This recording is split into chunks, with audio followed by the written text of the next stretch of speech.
Hello दोस्तों। आज जो मैं स्टोरी आपको सुनाने जा रहा हूँ उसको सुनने के बाद आप अपने आप को कहाँ पाएंगे वो आप खुद ही सोचेंगे। जीवन बहुत ही अजीब होता है। कई बार हमें पता ही नहीं होता है कि हमें जाना कहाँ है, हमें करना क्या है। एक बार एक रेलवे स्टेशन के ऊपर एक व्यक्ति रेल का इंतजार कर रहा था। कुछ क्षणों बाद रेल आती है, रुकती है। वो व्यक्ति रेल में बैठ जाता है। रेल में बैठने के बाद वो न्यूज़पेपर निकालकर पढ़ने लग जाता है। कुछ ही पलों बाद एक भिखारी जो कि फटे कपड़ों में, मैला, कई दिनों से नया हुआ नहीं, उसके करीब आता है और उसके पैर को बार बार टच करके बोलता है, साहब कुछ दे दो, कुछ दे दो, कुछ पैसे दे दो। वो व्यक्ति देखता है न्यूज़पेपर हटा के। उसके बाद में वो कहता है कि भाई क्या चाहिए तुझे। भिखारी ने कहा, साहब मुझे पैसा दे दो। व्यक्ति ने कहा, मैं एक बिजनेसमैन हूं और मैं ऐसे ही कोई चीज नहीं देता। यदि बदले में मुझे आप कुछ दोगे तो मैं आपको पैसे दे सकता हूं। भिखारी ने सोचा कि बदले में देने के लिए तो कुछ है ही नहीं। तो बिजनेसमैन ने उसे समझाया कि देखो, बिजनेस का एक रूल होता है, यदि आप कुछ देते हो तो ही आपको वापस मिलेगा। आपने आज तक किसी को कुछ दिया है? इस चीज का भिखारी पर बहुत प्रभाव पड़ा। भिखारी बार बार सोचने लगा कि मैंने आज तक किसी को कुछ दिया ही नहीं है, तो लोग मुझे क्यों दे। इस चीज को वो चिंतन में चला गया, बहुत सोचने लगा। और उस भिखारी ने अगले ही स्टेशन पर ट्रेन से उतर गया। उतरने के बाद उस भिखारी ने उसी चीज को सोचना शुरू कर दिया कि मैं किसी को कुछ देता नहीं हूं, इसलिए मेरे पास पैसा कम आता है। यदि मैं किसी को कुछ दूंगा तो मेरे पास बहुत पैसा आएगा। उसकी नजर झाड़ियों पर पड़ती है, जहां पे उस झाड़ियों में कुछ फूल खिले हुए थे। वो उसके पास गया, उसने झाड़ियों में से कुछ फूल तोड़े और अपने थैले में रख लिए। उसके बाद दूसरी ट्रेन आती है वापस जाने के लिए। वो उसमें बैठ जाता है और जो भी यात्री उसको नजर आता है वो उसको एक फूल देता है और फिर वो भीख मांगना शुरू कर देता है। उसके बाद उसकी थैले में जितने भी फूल होते हैं वो फूल खत्म हो जाते हैं। उसके बाद भिखारी को और पैसा कोई देता नहीं है। उसने इस चीज को सोचा कि जब तक फूल है तब तक मुझे पैसा मिलता है, फूल खत्म हो जाते हैं तो मुझे पैसा कोई देता नहीं है। उसके बाद उसने और ज्यादा फूल तोड़कर देना शुरू किया तो उसके पास और पैसा आना शुरू हुआ। ये प्रोसेस दोस्तों लंबा चलता है, लगभग 6 महीने तक ऐसा ही चलता है। 6 महीने बाद दोबारा से उसी रेलवे के प्लेटफॉर्म पर ट्रेन आती है, रुकती है और वो भिखारी चढ़ जाता है। लेकिन वो क्या देखता है भिखारी कि दोबारा से उसको वही व्यक्ति मिलता है, वही बिजनेसमैन मिलता है। तो उसने क्या किया, उसने बिजनेसमैन को फूल दिया। बिजनेसमैन ने बदले में उसको पैसा दिया। और उस भिखारी ने पूछा कि साहब आप मुझे जानते हो? बिजनेसमैन ने उसको देखा, बोला हाँ जानता हूं, तो पहले भी मेरे पास पैसा मांग रहा था, शायद कुछ टाइम पहले। हाँ, उसने कहा कि हाँ साहब, मैंने 6 महीने पहले आपसे पैसा मांगा था और आपने मुझे ये कहा था कि बदले में कुछ दोगे तो आपको पैसा मिलेगा। उसके बाद में साहब मैं है ना ये फूल देता हूं तब बदले में पैसा मिलता है। बिजनेसमैन ने सोचा और उससे कहा, अरे तू तो बिजनेसमैन बन गया। भाई बिजनेसमैन ही होता है ना, कुछ देते हैं तो ही वापस आता है। तू फूल देता है, तेरे को पैसा मिलता है, तो तू बिजनेसमैन बन गया यार। उसके बाद में वो ट्रेन चलती है, नेक्स्ट स्टेशन पे वो फिर से उतरता है और फिर उसकी कही हुई बात को सोचने लगता है। इस चीज का उस पर बहुत प्रभाव पड़ता है कि मैं बिजनेसमैन बन गया हूं, मैं बिजनेसमैन बन गया हूं। उसके बाद में लंबा सफर चलता है दोस्तों। लगभग 1 साल के बाद में रेलवे स्टेशन के बाहर वो बिजनेसमैन व्यक्ति टैक्सी का इंतजार कर रहा होता है और वहां एक बहुत ही शानदार ऑडी कार आके रुकती है और उस कार का दरवाजा ओपन होता है, उसमें से एक व्यक्ति निकलता है और वो उस बिजनेसमैन के पास आता है और पूछता है कि साहब आपने मुझे पहचाना? बिजनेसमैन ने कहा कि नहीं, मैंने आपको नहीं पहचाना। तब वो व्यक्ति कहता है, साहब मैं वही भिखारी हूं जो आपसे 1 साल पहले मिला था। जब मैं आपसे पहली बार मिला था तब आपने मुझे पर्पस बताया कि मैं कौन हूं। आपने मुझे ये बताया मैं कौन हूं, कि मैं भिखारी हूं, लेकिन आपने मुझे भिखारी ना समझ के उस दिन मेरा जीवन ही बदल दिया कि दोगे तो ही वापस आएगा। उस दिन मुझे जीने का सही मकसद पता लगा और मैंने वो भिखारीपन उस दिन से छोड़ दिया कि मैं देता था तो लेता था। लेकिन जब मैंने दूसरी बार आपसे मुलाकात की तो आपने मुझे ये कह दिया कि आप तो बिजनेसमैन बन गए हो। उस दिन के बाद में मेरा इनर कॉन्शियस माइंड है वो ये फीलिंग करने लग गया कि मैं एक बिजनेसमैन हूं। उस दिन के बाद में मेरा जो भिखारीपन था वो खत्म हो गया साहब। आपके उस एक शब्द ने कि मैं एक बिजनेसमैन बन गया हूं मेरा जीवन बदल दिया। उसके बाद मैं जो नॉर्मल फूल झाड़ियों से तोड़ता था वो मैं तोड़ता नहीं था। मेरे पास जितना भी पैसा इकट्ठा था मैंने उस सारे पैसे को बहुत ही शानदार गुलाब के फूल, कमल के फूल वो इकट्ठे किए और मैंने नीचे बैठकर, जमीन पर बैठकर उसको उनको बेचने लगा। कुछ दिनों बाद मेरे पास ज्यादा पैसा आया तो मैंने एक रेहड़ी ले ली, मैं रेहड़ी पे बेचने लगा। कुछ दिनों बाद मेरे पास और पैसे आ गए तो मैंने एक दुकान किराए पे ली और ऐसे बढ़ते बढ़ते साहब आज मेरे पास एक शहर नहीं कई शहरों में मेरे फूलों का बहुत अच्छा कारोबार चल रहा है। बोले यार ये तो बहुत अच्छी बात है। यानी आपके उन 2 शब्दों ने, आपकी उन 2 लाइनों ने मेरा जीवन बदल दिया साहब। अगर आप मुझे पहली बार ये ना बोलते कि कुछ दो बदले में तो मैं फूलों का आइडिया नहीं लेता। आपने दूसरी बार अगर मुझे ये वर्ड नहीं बोले होते कि यार तू तो बिजनेसमैन बन गया, तो मेरी सोच है ना वो बदलती नहीं।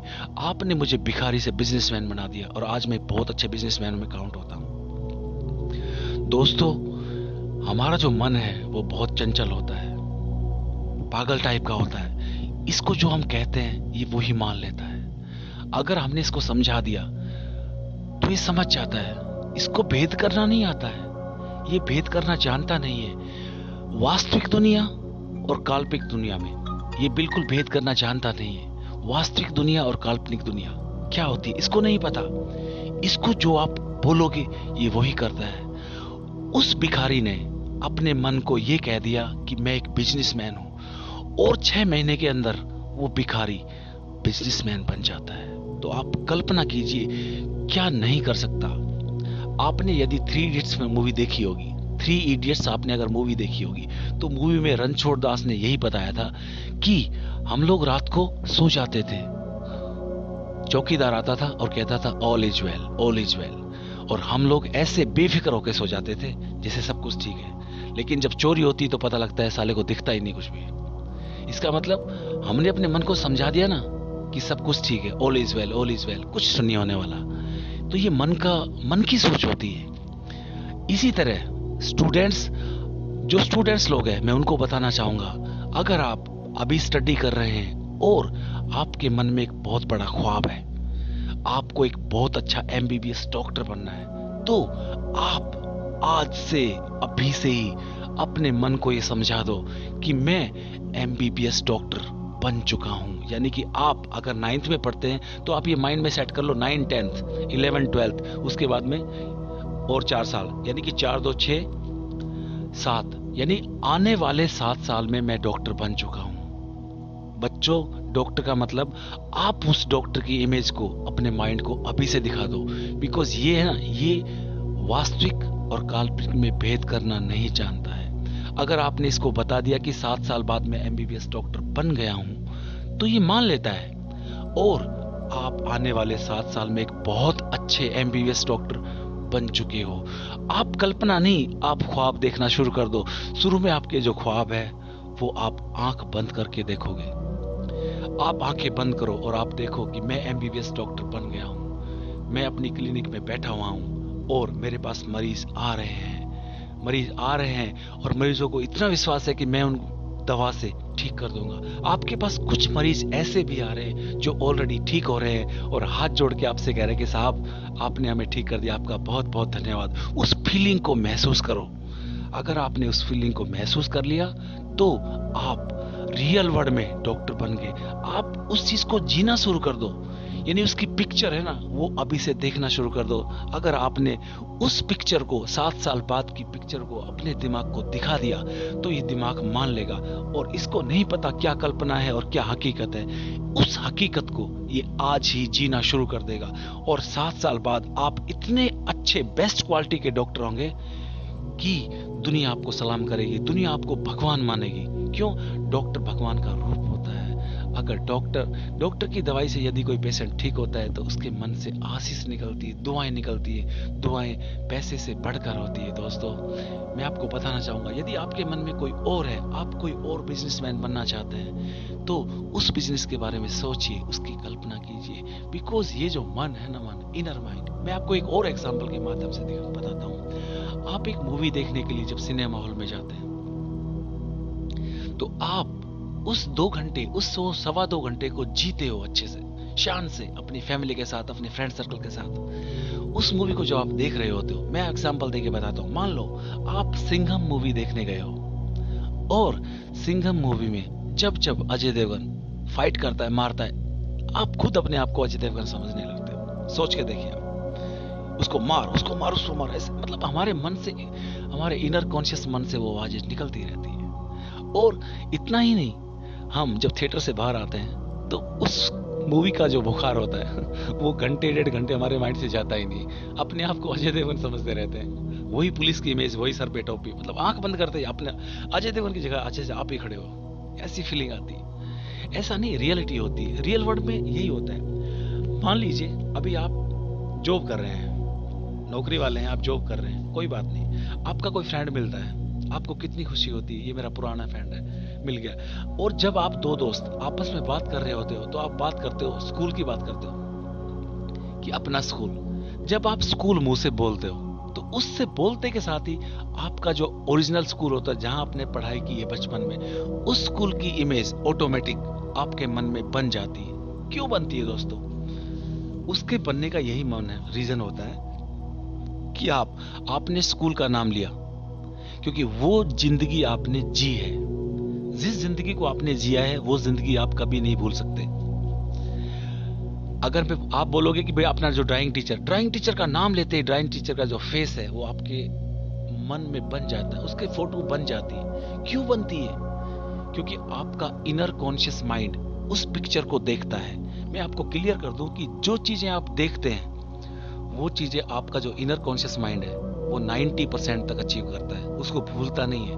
आपने अगर सिंघम मूवी देखी है तो आज से 10 साल बाद भी आप उसकी स्टोरी को माइंड में रखेंगे, क्योंकि वो जिंदगी आपने जी है। जिस जिंदगी को आप जीते हो उसको आप कभी नहीं भूलते हो। अगर मैं और बात करूं, आप अगर नौकरी वाले हो तो आप जिस ऑफिस में पहली बार आपने काम किया, अगर वहां आपकी किसी के साथ में फाइट हुई है, बहसबाजी हुई है, लड़ाई हुई है, उस जिंदगी को आप कभी नहीं भूलते हो। ऑब्जर्व करना इस चीज को, कभी भी नहीं भूलते हो। और अगर किसी के साथ में आपके अच्छे रिलेशन बने हैं तो वो जिंदगी भी आप नहीं भूलते। यानी जो पिक्चर, जो जिंदगी आप जी चुके होते हो उस जिंदगी को आप कभी नहीं भूलते। मैं आपको कुछ और बताना चाहूंगा। एक होती है हमारी power, handwriting power, power of handwriting. ये क्या होती है? जो चीज आपको बनना है, मान लो आपको बहुत अच्छा डांसर बनना है, तो आज से ही शुरू करें। आज एक नई नोटबुक लगा लीजिए और सुबह के टाइम, सुबह बोले तो अगर आपके शहर में सूरज 7 बजे निकलता है तो 7 बजे निकलने से मतलब है लगभग 5:20 से लेकर 6:10 तक का जो टाइम है वो ब्रह्म मुहूर्त कहलाएगा। ब्रह्म मुहूर्त में कुछ भी किया हुआ काम सफल होता है, 100% सफल होता है, क्योंकि ब्रह्म मुहूर्त में पावर, इनर कॉन्शियस माइंड की जो पावर है वो स्ट्रांग होती है। इस यूनिवर्स में जो इच्छाएं होती है वो प्रबल होती है। उस समय मांगी गई इच्छाएं संपूर्ण होती है। आप उस दौरान 5:20 से लेके 6:10 तक का जो टाइम है वो ब्रह्म मुहूर्त होता है। आप जीवन में कितने टाइम तक लेट तक सो कोई प्रॉब्लम नहीं है, लेकिन अगर आप 5:20 से लेके 6:10 तक जगते हो ब्रह्म मुहूर्त, उस दौरान जो भी ख्वाब देखते हो, जो भी आप लिखते हो, वो चीज संपूर्ण होती ही होती है। क्योंकि इसके अंदर क्या होता है, लॉ ऑफ अट्रैक्शन काम करता है। आपने जो चीज सोची है वो चीज आप इस यूनिवर्स से मांगते हो, और ये यूनिवर्स उस चीज को पूरा करने में लग जाता है, जुट जाता है। और आपने ये चीज ब्रह्म मुहूर्त में मांगी है, तो वो चीज को संपूर्ण होना लाजमी है। वो जिसे बोलते हैं ना कि सारी कायनात, जब आप किसी चीज को शिद्दत से मांगते हो तो सारी कायनात लग जाती है इसको पूरा करने के लिए। तो ब्रह्म मुहूर्त में मांगी गई चीज यूनिवर्स उसके पीछे लग जाता है, लॉ ऑफ अट्रैक्शन काम करता है। यानी आपने सारे तालमेल यहां लगा दिए। तो आपने क्या किया, आपने अपनी जो इच्छा है, अपना जो गोल है, उसको नोटबुक में लिखा। आज से ही लिखना चालू कर दिया। जैसे आपको डांसर बनना है तो आप उसको लिखिए, उस जिंदगी को जो आपका इनर कॉन्शियस माइंड बताना चाहता है उसको लिखिए कि मैं आज एक बहुत अच्छा डांसर बन गया हूं या डांसर बन गई हूं। आज मैं स्टेज पर परफॉर्म कर रही हूं। मुझे 50,000 व्यक्ति बैठकर देख रहे हैं। मैंने कुछ स्पेशल लोगों को इनवाइट किया है। ठीक है, अगर आप मेरे स्टूडेंट हो, हाँ, महेंद्र चौधरी सर भी बैठे हैं, वो फीलिंग महसूस कीजिए। मेरे पापा मम्मी बैठे हैं, ठीक है, मैंने अपने चाचा को बुलाया, मेरे बेस्ट फ्रेंड बैठे हैं, और वो जिंदगी जीना शुरू कीजिए। ठीक है ना, मैं बहुत खुश हूं, मैं बहुत मन लगा के डांस कर रही हूं। ठीक है ना, लोग तालियां, 50,000 लोग एक साथ तालियां बजा रहे हैं। मेरी खुशी का कोई ठिकाना नहीं है। डांस कंपटीशन खत्म हुआ है, ट्रॉफी में मुझे फर्स्ट प्राइज मिला है। इस चीज को लिखना शुरू कीजिए। ये एक दिन का प्रोसेस नहीं है, आपने आज लिखा है, ब्रह्म मुहूर्त के दौरान ही आपको लिखना है। उस दौरान सोचना है। लिखने का काम जब पूरा हो जाए तो उसको फील कीजिए, आंखें बंद कीजिए, और वो पूरा का पूरा सीन अपनी आंखों के सामने ले आइए। शुरू में क्या होगा, शुरू में 1 से 2 महीना आपको आंख बंद करनी पड़ेगी, लेकिन उसके बाद आप खुली आंखों से सपना देखना शुरू करेंगे, और आपका मन इस चीज को पूर्ण रूप से एक्सेप्ट कर लेगा। जिस दिन आपका मन पूर्ण रूप से एक्सेप्ट कर लेगा, इसके बारे में सपना देखना शुरू कर देता है, और मन को यह विश्वास हो जाता है कि ये चीज तो होने वाली है। मन को जब ऐसा विश्वास हो जाता है कि ये चीज होने वाली है, तो आप डेफिनेटली इस दुनिया की सारी ब्रह्मांड की सारी शक्तियां, ये पूरा यूनिवर्स, लॉ ऑफ अट्रैक्शन पूरा काम करता है, और आप वो दिन देख ले। वो दिन देखते हैं आप बिल्कुल उसी टाइप से, जिस टाइप से आपने सोचा। महेंद्र चौधरी सर आपके सामने बैठे हैं, आपके मम्मी पापा बैठे हैं, आपका फ्रेंड सर्कल बैठा है, और आप डांस कर रहे हैं, और आपको फर्स्ट प्राइज भी मिला है। 50,000 लोगों की तालियों की गड़गड़ाहट आपके मन को छू लेती है। आपके परिवार का खुशी का ठिकाना नहीं है। एक शानदार पार्टी हो रही है, हम लोग एंजॉय कर रहे हैं। ये सब चीज लिखना है आपको। जो आपको बताया गया है वो चीज आपने लिखना शुरू कर दिया है। अगर आपके ख्वाब में कुछ और है, आपको MBBS वाला है, लिखना शुरू कर दीजिए। मैं एक MBBS डॉक्टर बन गया हूं या बन गई हूं। मेरे पास पेशेंट की भीड़ लगी हुई है, और मेरे पास कुछ पेशेंट ऐसे भी आ रहे हैं जो मेरा शुक्रिया अदा करने आए हैं कि साहब आपकी वजह से मैं ठीक हो गया हूं। ये चीज इतना बढ़ने के बाद में अब आप अच्छा फील कर रहे हैं। ठीक है ना, आप कभी कभी फोन कर रहे हैं, किसी को फोन कर रहे हैं, बता रहे हैं कि मेरे पास आज पेशेंट आए। ठीक है ना, आप टाइम नहीं है, नो प्रॉब्लम। एक ऐसी जिंदगी जिए, दूसरों का भला करने में जो सुकून मिलता है, जो आनंद मिलता है, वो जिंदगी डॉक्टर की होती है। मैं अच्छा मानता हूं डॉक्टर का। मेरे आज भी कुछ स्टूडेंट्स बहुत अच्छे डॉक्टर हैं, उनसे बातें होती हैं, अच्छा फील करता हूं। ठीक है ना, बिकॉज उनको जो मैंने ज्ञान दिया है, उनको जो मैंने सिखाया है, मेरे कहे हुए पद चिन्हों पर आज वो चल रहे हैं, तो मुझे इतना अच्छा फील होता है। मेरे कुछ स्टूडेंट बहुत अच्छे MBBS डॉक्टर हैं, उनका फोन आता है, वो कभी नहीं बोलते, वो टीचर्स डे का दिन कभी नहीं भूलते। 5 सितंबर को सुबह पहले उनका फोन आ जाता है। वो मेरा जन्मदिन 10 दिसंबर कभी नहीं भूलते, सुबह पहले मुझे विश करते हैं, 12 बजते ही विश फोन आ जाता है। क्यों? क्योंकि उनको मैंने जो ज्ञान दिया है, जो शिक्षा दी है, उन पर वो बिल्कुल सही कदम चले। मैंने डॉक्टर जो बहुत अच्छे डॉक्टर बने हैं, मैंने उनको ये सिखाया कि बेटा अपना जीवन है ना समर्पित कर दो गरीबों की सेवा में। वो आज बहुत अच्छे डॉक्टर हैं, एमबीबीएस डॉक्टर हैं वो, और अपना जो जीवन है वो गरीबों को दान कर दिया। मींस गवर्नमेंट हॉस्पिटल में बहुत अच्छे एमबीबीएस डॉक्टर हैं, रात रात पर इलाज करते हैं, सोने का ठिकाना नहीं है। उनमें से एक डॉक्टर योगेश यादव, जिसको मैंने 8th क्लास से पढ़ाना शुरू किया था, मेरा बहुत अच्छा स्टूडेंट है, बहुत अच्छा डॉक्टर है। उसको मैंने जो संस्कार दिए थे वो उन संस्कारों पे खरा उतर रहा है। मुझे बहुत खुशी होती है। मेरे एक और बहुत अच्छे स्टूडेंट, जिनको मैंने 7th क्लास में पढ़ाया था, और 7th क्लास में पढ़ाते ही मैंने उनके माइंड को पढ़ लिया था। उनका जो माइंड था वो इतना ब्रिलियंट था कि 7th क्लास में 9th तक की चीजें एक्सेप्ट करना शुरू कर दिया था उनके माइंड ने। तो मैंने उसको समझ लिया था, उसके माइंड को। 8th में वो 10th की चीजें पढ़ता था, 9th में 11th की, और 10th में 12th की। नवीन धनखड़ नाम है उसका, नवीन धनखड़। अभी वो इंजीनियरिंग कर रहा है, कंप्लीट नहीं हुआ है, लास्ट ईयर है। उसको कंपनी ने अभी हायर कर लिया है एक बहुत अच्छे पैकेज पर।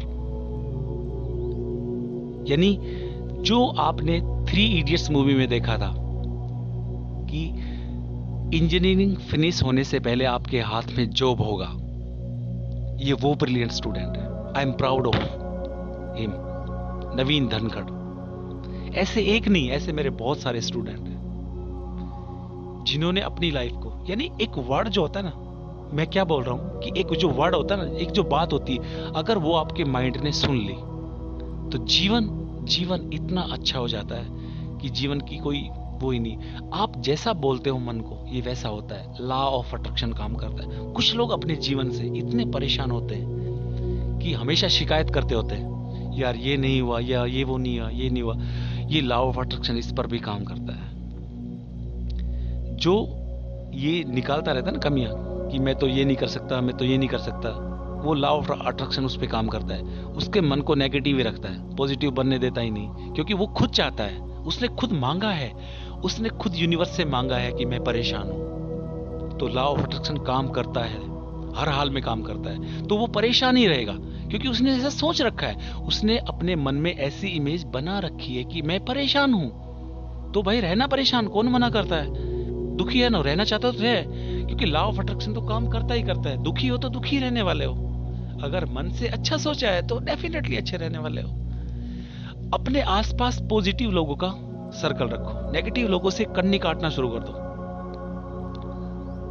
ठीक है ना, नेगेटिव लोगों से कन्नी काटना शुरू कर दो। और जैसा कि मैंने अपने थॉट में मैं बोलता रहता हूँ, आपको सबको पता है कि मैं हर रोज एक स्टेटस डालता हूँ व्हाट्सएप पे, और बहुत ही अच्छा स्टेटस होता है, बहुत ही मन लगा के बनाना पड़ता है। ठीक है ना, तो आज का मैं बता देता हूं आपको। आज का स्टेटस क्या था कि अगर आपको लगे कि कोई व्यक्ति बकवास कर रहा है तो उसकी सारी बकवास सुन लो, और लास्ट में अपने आप को, मन को बोल दो, पागल है पागल है, पागल है। ठीक है ना, तो ये मन की बात होती है। अपने मन को जैसा बताएंगे मन वैसा बन जाएगा। तो आपको करना क्या है, आज से ही देखो, लोग कह देते हैं कि पॉजिटिव सोचना चाहिए, ये करना चाहिए। कहने का अलग होता है, कहना अलग होता है, और उसको अप्लाई करना एक बहुत इंपॉर्टेंट चीज होती है। आपने कहना शुरू कर दिया, बहुत अच्छी बात है, लेकिन आप उसको अप्लाई तो करो, आप मन को करो। और ये कब होगा? ये आप जब ब्रह्म मुहूर्त में उठना शुरू करेंगे। नींद कुछ नहीं होती, जीवन का उद्देश्य बनाओ। आप किस लिए आए हो? आप भेड़ बकरियों की तरह यहाँ पे भीड़ में मिलने के लिए आए हो क्या? नहीं, आपका जीवन बहुत महान है। इस चीज को आपको सोचना पड़ेगा। आप यूनिक हो, you are not a simple person, you are unique. आप यूनिक हो, आप इस जीवन पे कुछ करने के लिए आए हो। अगर अब्दुल कलाम जी यही सोचते कि बस ऐसी लाइफ निकालनी, नहीं, उन्होंने ये नहीं सोचा। उन्होंने एक गोल बनाया, और गोल बनाने के बाद में उस पर काम किया, आज सफल है। दुनिया में, इंडिया की बात नहीं कर रहा मैं, इस दुनिया में एक आदमी ऐसा बता दो जो अब्दुल कलाम जी की इज्जत नहीं करता, उन्हें प्यार नहीं करता, उनका सम्मान नहीं करता। कास्ट की बात नहीं है, हिंदू मुस्लिम सिख ईसाई कोई भी हो, किसी प्रजाति का क्यों ना हो, सब उसकी इज्जत करते हैं। क्यों? उनकी इज्जत करने का पीछे रीजन क्या है? क्योंकि उन्होंने अपने माइंड को देश के नाम कर दिया। सबको पता है उनके पास कितनी यूनिफॉर्म थे, कितनी संपत्ति थी, संपत्ति डोनेट करते रहते थे, कुछ नहीं रखा अपने पास, सबको पता है। क्यों? यही रीजन है। अपने मन को जैसा कहोगे वैसा होगा। तो अभी मैं क्या बोल रहा हूं कि आपको करना क्या है, आपको एक डायरी और पेन, एक नई डायरी शुरू करनी है, ठीक है, और नई डायरी में आपका जो ख्वाब है उसको जीना है। आप आने वाले 5-6 साल में कहाँ हैं उसको लिखना, और उसको सबसे पहले इस ब्रह्म मुहूर्त में ही लिखना है। लिखना होता है पावर ऑफ हैंड राइटिंग, जो कि 10% काम करता है, लेकिन उसको जो जीते हो ना, पावर ऑफ विजुअलाइजेशन, वो 90% काम करता है। अगर आपने उसका सपना देख लिया और वो चीज आपकी आंखों के सामने घूम रही है, तो वो चीज का होना डेफिनेटली लाजमी है, ठीक है। उसके बाद में अभी इस वीडियो के बाद में मैं 1 महीने बाद फिर से वीडियो बनाऊंगा, और 1 महीने बाद में कितने लोग, अभी आप जो लोग इस चीज को करना चालू करेंगे, कमेंट बॉक्स में लिखेंगे कि मैं शुरू कर रहा हूं, मैं शुरू कर रही हूं। उसके बाद में 1 महीने बाद में फिर से हम एक नई वीडियो के साथ में आएंगे, और फिर हम डिस्कशन करेंगे। इसी के साथ ही जय हिंद, जय भारत।